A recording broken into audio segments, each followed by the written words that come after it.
দারুণ স্বাদের একটা ভর্তা রেসিপি নিয়ে চলে এসেছি আজকে। টমেটো আর ডিমের ভর্তা। বাটা মশলা কিচেনে আপনাদের স্বাগত জানালাম।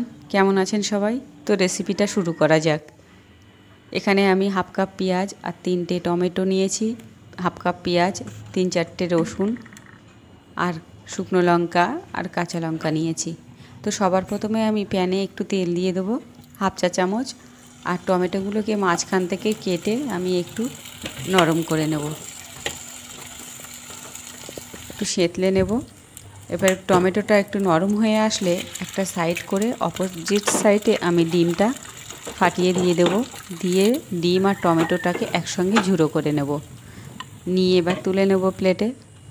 ওই একই প্যানে আর একটু তেল দিয়ে দেবো, হাফ চা চামচ। 3-4টে কাঁচা লঙ্কা, শুকনো লঙ্কা 3টে দিয়ে ভালো করে ভেজে নেব। এখানে লঙ্কাটা কিন্তু ভালো করে ভাজতে হবে। আর হাফ কাপ পেঁয়াজ কুচি আর রসুন 3-4 কোয়া দিয়ে ভালো করে ভেজে নেব। নেওয়া হয়ে গেছে। আমি এবার তুলে নিয়ে